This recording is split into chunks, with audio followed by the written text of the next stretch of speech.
Kaixo, zelan, Marcos Tedin naiz, Argentinakoa naiz eta Olibosen bizi naiz, gurasoekin. 22 urte ditut eta komunikazioa ikasten dut Buenos Aireseko unibertsitatean.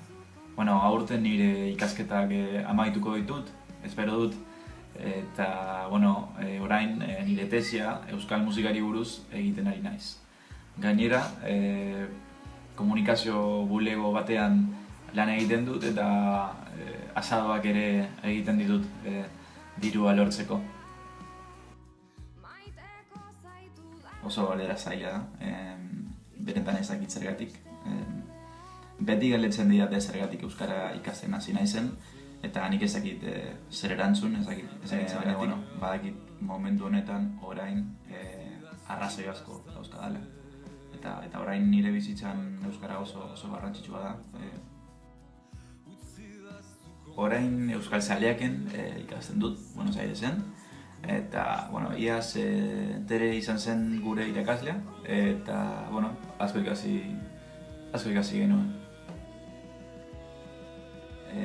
Nire arbasoak Mendatan jaio ziren, Bizkaian, eta Argentinara etorri ziren 17. mendea.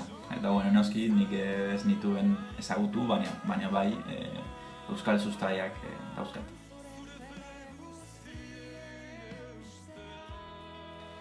Niri ez zait gustatzen bidaiatzea, baina Euskal Herriari buruz irakurri nuenean nik joan behar nuela jakin nuen. Eta, bi aldiz joan nintzen.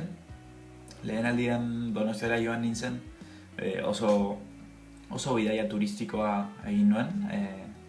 Zarautzera joan nintzen eta Bilbora, Miarritzera eta bigarren aldian Zornotzara joan nintzen euskara ikastera. Zornotzako barnetegian egon nintzen, hilabete bat, eta asko ikasi nuen. Eta Euskal Herri osotik jende ezagutu nuen, eta esperientzia oso ikarregarria izan zen, eta euskalki anitz entzun nituen, eta orain guztiak hitz egin nahi ditut. Orain niretzat euskara oso garrantzitsua da, eta oso berezia da nire bizitzan. Horregatik egunero euskaraz pentsatzen eta euskaraz hitz egiten saiatzen naiz, eta egunero euskal irratia eta euskal musika entzuten ditut, nire kabuz ikasten dut etxean. Eta han Euskal Herrian nik euskara bestea oso garrantzitsua dela nabaritu nuen, eta horregatik euskararekin lan egin nahi dut. Nire ikasketak bukatu eta gero Euskal Herrira joan nahi dut, eta Euskal Herrian bizi nahi dut. Eta badakite ahalegin handia egin beharko udala, baina mereziko duela. Eta asko falta zait, baina